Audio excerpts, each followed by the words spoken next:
Very good morning 8th class. कैसे हो बच्चों? पढ़ रहे हो? लेसन समझ में आ रहा है ना सबको? Very good. तो अब हम स्टार्ट करेंगे आज का lesson, but before we start today's part, a small recap of yesterday's lesson. कल हमने क्या पढ़ा था? About Indian periods, how James Mill divided Indian history into Hindu, Muslim and British period. फिर हमने उसका काउंटर किया था। इंडियन हिस्टोरियंस ने मना किया कि ऐसा नहीं है। क्यों मना किया था? क्योंकि इंडिया में कोई एक रिलीजन का कभी रूल नहीं रहा। When Mughals were ruling over India, at that same time Hindu rulers were also there, Marathas were there, Rajputs were there. So we divided our Indian history into ancient, medieval and modern period. अब world का अगर हम time frame देखें तो same time पर period start नहीं हुए। 16th century modern period started in Europe, but at that time India was having medieval period. And when did modern period start in India? Modern period start in India in the 18th or rather in the 19th century. So now we will start the impact of the modern period. हम India पर इसका impact देखेंगे कि क्या असर हुआ modern period का on India. Modern period कब स्टार्ट हुआ? With the coming of Europeans. ठीक है, तो now let's see the modern period when India came into contact with Europeans. तो यूरोपियंस जब इंडिया में आए, British, French, Portuguese, when they came to India, it was the beginning of modern period. It had a great impact on Indians. Indians पर इसका बहुत असर पड़ा जब यूरोपियंस इंडिया में आए। In comparison to foreign societies, many social evils were prevalent in the Indian society. See, when Europeans came to India, तब हमारा medieval period ही चल रहा था, ख़त्म ही होने वाला था, और इनके आने से modern period स्टार्ट हुआ। लेकिन उस समय की जो सोसाइटी थी, it was suffering from many evils. बहुत सारी बुराइयाँ थी जो इंडियन सोसाइटी में थी। These began to be attacked by the social reformers who tried to uproot them. और बहुत सारे सोशल रिफॉर्मर्स भी थे उस समय जो इन ईवल्स को दूर करने की कोशिश कर रहे थे। अब in the economic field too there were many drawbacks. सिर्फ सोशल फील्ड में बुराइयां नहीं थी, इकोनॉमिक फील्ड में भी बहुत सारे लिमिटेशंस थे। ड्रॉबैक का मतलब क्या होता है? लिमिटेशंस, कमियां। इकोनॉमिक फील्ड में भी थी। Agriculture, trade and industries Drew the attention of various administrators and economist. Agriculture को इम्प्रूव करना है, ट्रेड को इम्प्रूव करना है, इंडस्ट्रीज लगानी है, इसकी तरफ ध्यान गया। किसका? एडमिनिस्ट्रेटर्स का, इकोनॉमिस्ट का, who try to cure Indian economy of all its ills. और इन्होंने कोशिश करी कि इंडियन इकोनॉमी में जितनी भी बुराइयां हैं, कमियां हैं, बुराई नहीं थी, कमी थी, पीछे थे हम, उनको दूर करने के लिए। Many new schools and colleges were open. सबसे पहले तो एजुकेशन बहुत ज़रूरी है, समझते हो ना कितनी इम्पोर्टेंस है एजुकेशन की। सो सबसे पहले तो उन्होंने क्या किया? They opened many new schools and colleges where many foreign languages began to be taught along with oriental languages. Foreign languages जो ये फॉरेनर्स आ रहे थे, लाइक इंग्लिश एंड फ्रेंच, हाँ, इनकी लैंग्वेज पढ़ाना भी शुरू किया, as well as our Indian languages, oriental languages, east languages. तो दोनों तरह की पढ़ाई हो रही है। इंडियन लैंग्वेजेस भी वहाँ पढ़ाई जा रही हैं और फॉरेन लैंग्वेजेस भी, क्योंकि ट्रेडर्स को फॉरेन कंट्रीज़ में जाकर ट्रेड करना है, तो they need to know their languages. दोनों लैंग्वेजेस में पढ़ाई हो रही है। With the introduction of Western education and Western literature, Western ideas, Western education आ गई, वहाँ का लिटरेचर आ गया, वहाँ की लैंग्वेज आ गई, ठीक है। और अब इनके साथ साथ आ रहे हैं western ideas. They also began to enlighten the Indian mind. लोग अब वेस्टर्न कल्चर के बारे में पढ़ रहे हैं, वहाँ के डेवलपमेंट, स्पेशली साइंस में, टेक्नोलॉजी में, they started reading those things. Thus, the whole atmosphere changed and the Indians found themselves on the beginning of modernism. Threshold means किनारे खड़े हुए, तो वहाँ पर so this was the starting of modern period. Europe से लोग आ रहे हैं, ब्रिटिशर्स आ रहे हैं, फ्रेंच आ रहे हैं, यहाँ आकर उन्होंने देखा सोसाइटी में ईविल्स हैं, हमारी इकोनॉमी बहुत पिछड़ी हुई है, तो उन्होंने चेंजेस इंट्रोड्यूस किए. सबसे पहले स्कूल्स एंड कॉलेजेस वह खोले. अभी तक इंडिया में स्कूल कॉलेजेस नहीं थे, है ना, वो गुरु आश्रम होते थे. पहली बार इंडिया में स्कूल कॉलेजेस खोले गए. इंडियन लैंग्वेजेस में भी पढ़ाई हो रही है और वेस्टर्न लैंग्वेजेस में भी पढ़ाई हो रही है. तो when Indians started reading about development in Europe, तो धीरे धीरे उनके दिमाग भी खुल रहे हैं.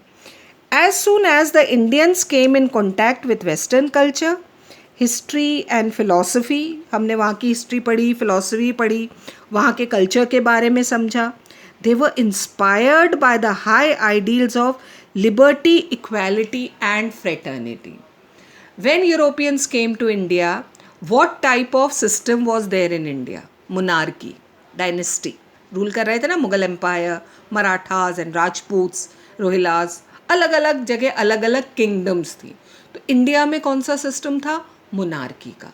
जबकि यूरोप में डेमोक्रेसी स्टार्ट हो चुकी थी फ्रेंच रेवोल्यूशन से, है ना, डेमोक्रेसी स्टार्ट हो गई थी, वो हम आगे समझेंगे. और तो वो डेमोक्रेसी के आइडियाज़ इंडिया में आए. और हमने कॉन्स्टिट्यूशन पढ़ा है ना हमारा, सबसे इंपॉर्टेंट चीज़ क्या पढ़ी वहाँ पर? Liberty, equality and fraternity. In words की मीनिंग वहाँ समझाए मैंने. तो ये आइडियाज़ जब इंडिया में आए ना, तो इंडियंस वो वेरी इंस्पायर्ड. अच्छा, ऐसा भी होता है, हम तो मोनार्की में चल रहे हैं, राजा का राज चल रहा है, और यूरोप में तो डिसीजन मेकिंग पावर लोगों के हाथ में आ गई है, और हम सिर्फ राजा का रूल फॉलो कर रहे हैं. तो इस चीज़ ने इंडियंस को बहुत इंस्पायर किया. Foreign imperialism now stood before them stark naked with all its operation and aggression. और जो imperialism, imperial rule था, उसकी बुराइयां भी सामने आई, है ना, कि जो राजा का राज चल रहा था उसकी बुराइयां भी अब लोगों के सामने आई. How could the Indians tolerate such a despotic rule? भाई देखो, ब्रिटिशर्स ने इंडिया पर रूल करना धीरे धीरे शुरू कर दिया था, तो ये ऐसा रूल अब इंडियंस को नहीं चाहिए था. जब उन्होंने लिबर्टी, इक्वालिटी के बारे में पढ़ा, तो they also wanted to get freedom. How could the Indians tolerate such a despotic rule? वो ऑटोक्रेटिक राजा कैसे सहन कर सकते थे? एंड इकोनॉमिक एक्सप्लॉयटेशन, अपनी मदरलैंड का इकोनॉमिक एक्सप्लॉयटेशन भी हम सहन नहीं कर सकते थे. भाई प्रोडक्शन तो इंडिया में हो रहा है और फ़ायदा यूरोपियन कंट्रीज़ उठा रहे हैं, ऐसा कैसे हो सकता है? Soon they started a national movement. और फिर क्या हुआ? इंडिया में नेशनल मूवमेंट स्टार्ट हुआ, फ्रीडम मूवमेंट स्टार्ट हुआ अगेंस्ट द ब्रिटिश रूल. एक बार ब्रिटिशर्स ने हम पर कब्जा किया, हमारा फ़ायदा उठाने लगे. फिर जैसे जैसे एजुकेशन स्प्रेड हुई इंडिया में, वैसे वैसे लोग समझे कि ये जो ब्रिटिशर्स हम पर रूल कर रहे हैं, ये हमारा फ़ायदा उठा रहे हैं. तो इसके खिलाफ अब लोगों ने आवाज़ उठानी शुरू करी. They started a national movement against the British rule, and after a long period of sacrifice and untold miseries, we won the freedom in 1947. बहुत हुआ फ्रीडम मूवमेंट के बारे में, आपने बहुत सारी कहानियाँ पढ़ी होगी, सुनी होगी. कितने सारे फ्रीडम फाइटर्स थे, फांसी लगी उन्हें, दे वर हैंग्ड, कैसे मारा जाता था. बहुत लंबी स्टोरी है, आगे और पढ़ेंगे इसको, ठीक है. लेकिन थोड़ा बहुत तो हम जानते हैं कितने सेक्रीफाइसेस के बाद जाकर हमें freedom milli in 1947. Then became the task of reconstructing India. Once we got our freedom in 1947, फिर हमने क्या काम शुरू किया? हमारे इंडिया को मॉडर्न बनाने का, डेवलप करने का, रिकंस्ट्रक्टिंग इंडिया, रीबिल्डिंग हर इकोनॉमी. इंडिया की इकोनॉमी को भी स्ट्रॉन्ग करना था. विथ स्ट्रेनस एफर्ट्स, बहुत मेहनत करी हमारे लीडर्स ने, and continuous March towards progress. थके नहीं हम, रुके नहीं, कोशिश करते रहे. डेवलपमेंट एक के बाद एक. जब ब्रिटिशर्स इंडिया छोड़कर गए थे ना बच्चों, तब इंडिया में कुछ नहीं था, बिल्कुल सबसे गरीब देशों में गिना जाता था इंडिया. लेकिन फ्रीडम के बाद इंडियंस ने डिसाइड किया कि हम पीछे नहीं रहेंगे, और फिर उनकी कंटिन्यूस मेहनत से हमारी इकोनॉमी वापस से खड़ी हुई. With strenuous efforts and continuous march towards progress during the last 64 years, India won for herself a place among the great countries of the world. And today you all know, India is considered as one of the most powerful countries in the world. तो ये एक दो दिन में नहीं हुआ है बच्चों, ये हमारी कंटिन्यूस मेहनत है. सिंस 1947, सिंस 1950, तब जाकर इंडिया आज इस पोजीशन पर पहुंचा है. In this way the modern period of India, तो ये देखो है ना, मॉडर्न पीरियड कब स्टार्ट हुआ इंडिया में? With the coming of Europeans. ठीक है, यूरोपियंस ने हम पर रूल किया, और उसके बाद तो ये जो हम मॉडर्न पीरियड पढ़ रहे हैं, तो ये सिर्फ कुछ टाइम का नहीं है ना. In this way the modern period India is full of stress and strain. बहुत टेंशन, बहुत मेहनत, बहुत मुश्किलों का समय था. मैनी चैलेंजेस, कितनी चुनौतियां हमारे सामने आई.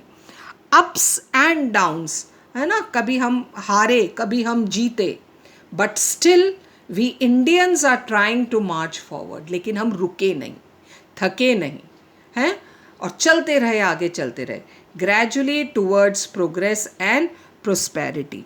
और आज हम इंडिया के लिए कह सकते हैं that we are one of the most powerful countries in the world. सारे चैलेंजेस फेस किए, सारी चुनौतियों का सामना किया, अप्स एंड डाउन्स देखे, बहुत मुश्किल का समय था, लेकिन इंडियंस कभी थके नहीं. तो ये आज हम यहाँ तक पहुँचे हैं. Now the next topic that we have is major developments during the 18th century. है ना, जब इंडिया में स्टार्ट हुआ मॉडर्नाइजेशन, तो देखेंगे क्या क्या चेंजेस आए. मॉडर्नाइजेशन स्टार्ट हुआ with the downfall of Mughal dynasty. Mughal dynasty के ख़त्म होने के बाद से मॉडर्न पीरियड स्टार्ट होता है. तो देखते हैं उस समय क्या क्या चेंजेस हुए. The 18th century is generally regarded as the darkest period, सबसे डाउनफॉल वाला पीरियड, है ना, dark period in the history of India. Underline कर लो, कौन सी सेंचुरी? 18th century. क्यों है ये? Because after the downfall of Mughal empire there ensued a struggle. See, जब तक मुगल एम्पायर थी, बहुत बड़े एरिया पर मुगल्स रूल कर रहे थे, तो एक स्टेबिलिटी थी. ठीक है, औरंगजेब जैसा भी था, but there was a stability. But with the downfall of Mughal empire, अब धीरे धीरे जो बाकी पार्ट्स थे इंडिया के, उनके बीच में स्ट्रगल स्टार्ट हो गया बिटवीन द नेटिव पार्ट्स और फॉरेनर्स. दो तरह के वॉर्स हो रहे हैं. नेटिव किंग्स, नेटिव पार्ट्स आपस में लड़ रहे हैं, एंड ये foreign parts, the British, the French, the Portuguese, ये भी इंडिया पर अपना कंट्रोल इस्टेब्लिश करने के लिए लड़ रहे हैं. तो ये सब स्टार्ट हुआ in the 18th century. Taking full advantage of the weakness of the Mughal empire, various states, अब धीरे धीरे स्टेट्स इंडिपेंडेंट होने लगे in different parts of India. First of all, सबसे पहले कौन फ्री हुआ? Nizamul Mulk founded the state of Hyderabad in 1724. सबसे पहले मुगल एम्पायर से कौन फ्री हुआ? निज़ाम उल मुल्क.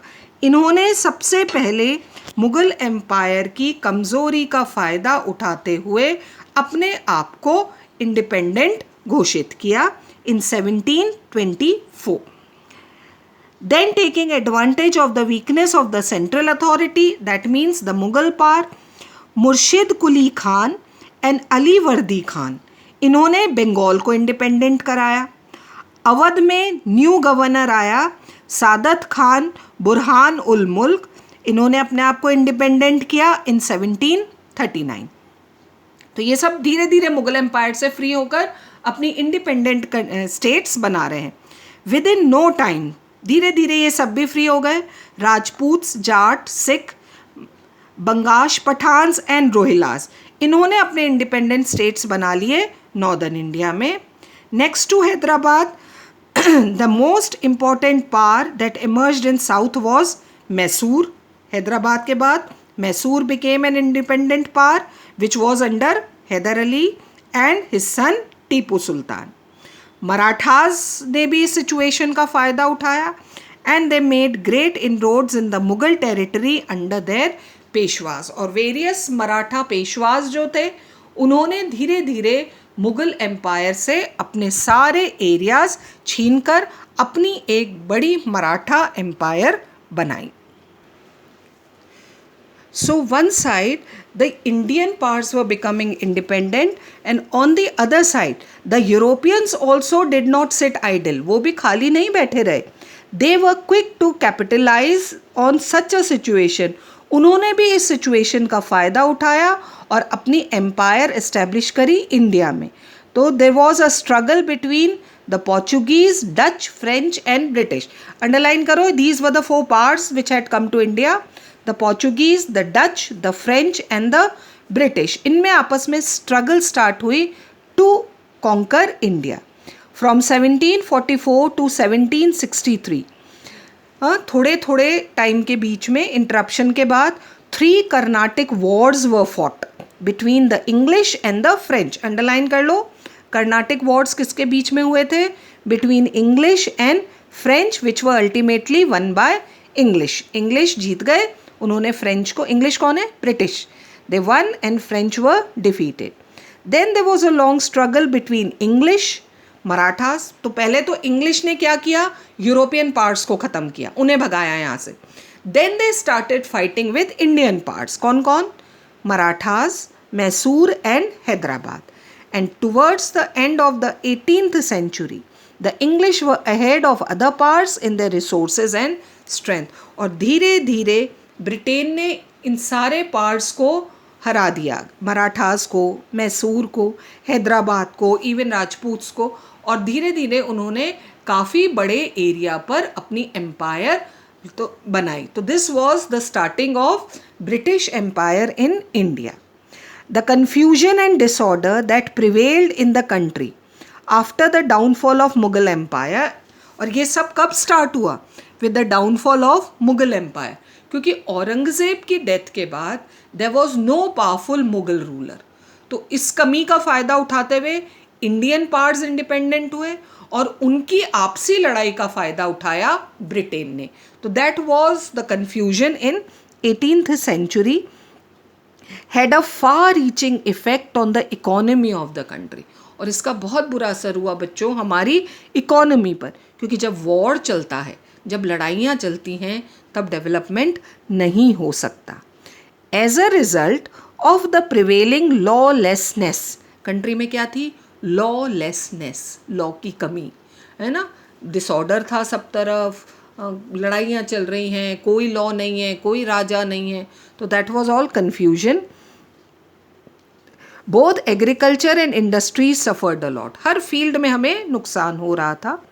The foreign pass, specially the English, they took the Indian trade. और अब न सिर्फ पॉलिटिकली ब्रिटेन ने हम पर कब्जा किया, पर हमारे ट्रेड और इंडस्ट्रीज़ पर भी कब्जा किया. एक्सप्लॉयटेशन, उन्होंने इंडियंस को एक्सप्लॉइट, शोषण करना शुरू किया, which made Indians poorer day by day and ruined Indian arts and craft. India was such a rich country, not only money के हिसाब से, लेकिन हमारा आर्ट, हमारा कल्चर, हमारा डांस, म्यूज़िक, पेंटिंग, स्कल्पचर, सब कुछ कितना डेवलप्ड था मुग़ल पीरियड तक. लेकिन धीरे धीरे ब्रिटेन ने सब ख़त्म कर दिया.